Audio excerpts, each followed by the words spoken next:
Well, it's not too often we see the Rams offense really get shut down the way we saw them get shut down in this one. We're going to talk about it all. The pick six towards the end there, kind of the great pass rush along with the great coverage and how it all worked together, and just the schematic stuff. I thought that the 49ers just knew what was coming, it felt like, in this game a lot. So let's talk about what they were able to do so well. So let's start off with this play. We saw some of these types of plays, which are just, kind of mistakes, but also if you run the similar concept that the Rams tend to do, if you play that team a lot like the 49ers do, you can kind of know what's coming, and that definitely happened in this game. Divisional matchups, weird things happen, and part of why that is the case is because you can game plan just so much better in games like these than you can in a regular game, just because you've seen each other play so much more. You know what they're going to do, and this is a good example where it's going to be a rollout to the offense's right, so towards the bottom of the screen,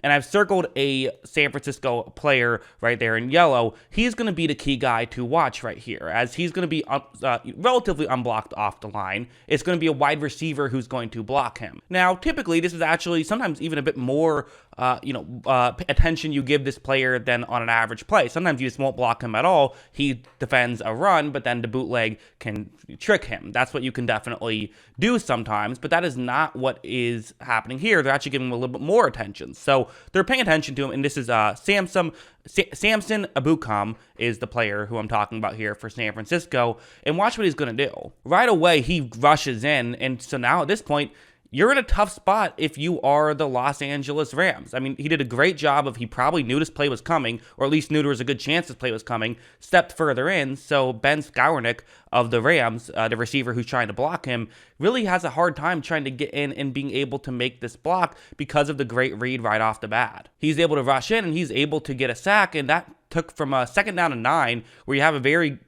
achievable chance here of, if this play works, getting some more yards, maybe getting a touchdown, to 3rd down and very long, basically killed the drive. They had to settle for a field goal. And, the 49ers were able to definitely get pressure consistently in this one. Like, this plays another example, just kind of the schemed up pressure where it's not necessarily just someone beating a tackle one-on-one, but finding other ways to get pressure. That last play wasn't really a schemed up necessarily, but it was being prepared for what the Rams would have schemed up. This one is a legitimate schemed up play. So you're going to have a blitzer off the edge, and that itself isn't that crazy. I mean, again, guys blitz sometimes, but if you can catch the quarterback, this is where good things can happen. Now, worth mentioning, I've also highlighted a tight end, because that tight end is in the game, and he can pick up the blitzer. So this isn't a guaranteed sack right here by any means. However, watch as right when this play begins, it actually kind of looks like the tight end's in a pretty decent spot, and if he can make this block,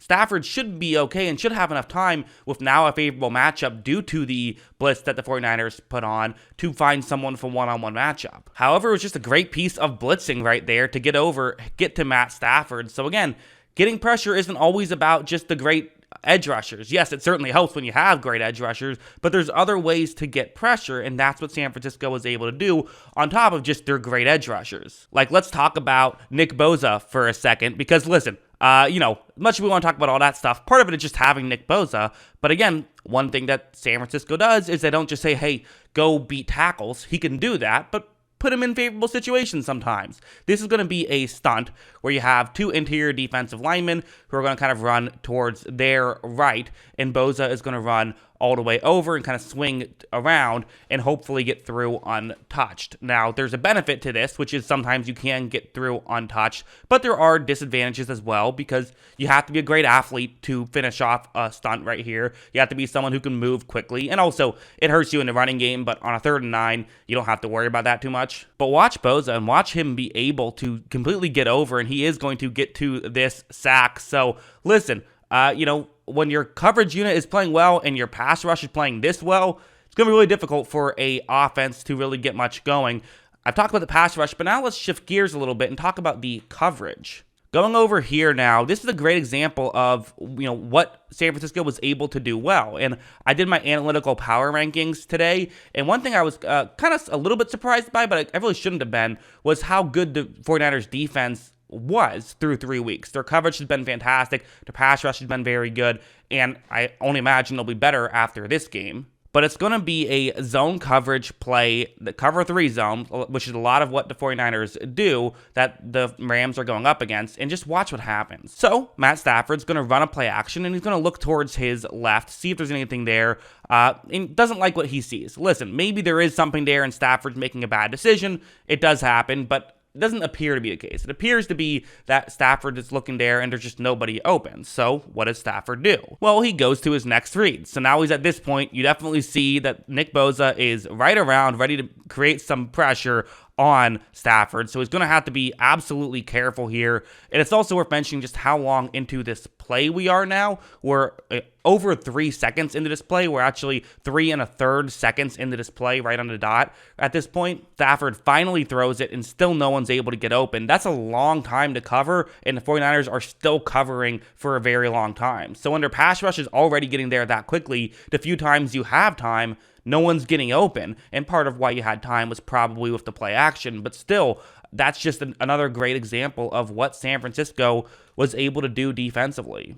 And finally, stuff like this, where it's just the Rams are, making mistakes. They're beating themselves at times. This is a great example where, okay, so you're down 8 points right here. A chance to get into the end zone. It's a chance to tie this game potentially if you go for 2 and hit it. Stafford takes the snap, and it's going to be, he's going to eventually get flushed out towards his right. There's pressure, so it's a bit of a tough throw here, but still, if he hits this throw, this is a touchdown. Instead, his sidearm pass is behind his intended target, and listen, not the easiest play in the world, but this is one that we expect Stafford to hit pretty consistently, right? From his stand, from what we expect from him, he typically hits these ones, and he missed a few. There were some drops in this one, so beating themselves along with going up against a great defense is going to really hinder your offense. And then, of course, the pick 6. This was the dagger, really. It wasn't officially over at this point, but it was over. I mean, let's be honest. It's going to be a screen pass, and it's really kind of a play that's surprising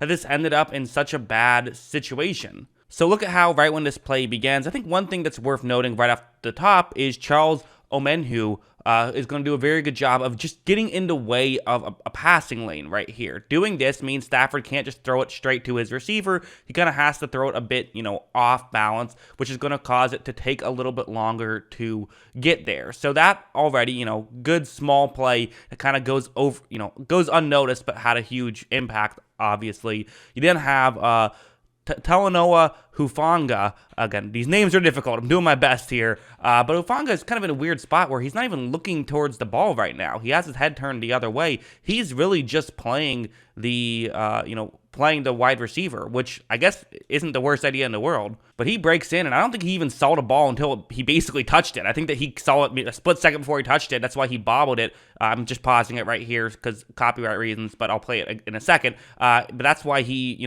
bobbled it, I think, is he just didn't notice it right away. Just a fantastic play by him.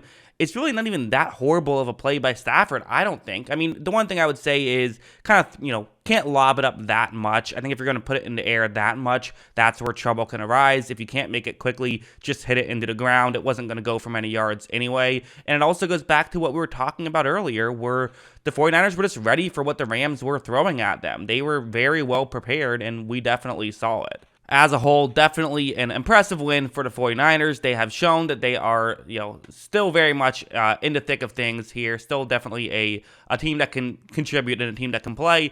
And, tough loss for the Rams, but it also kind of was. It was a divisional game. No need to hit the panic button, I don't think. But that's what I think. What do you guys think? Let me know in the comments below. Always love hearing from you. And, of course, as always, thanks for watching.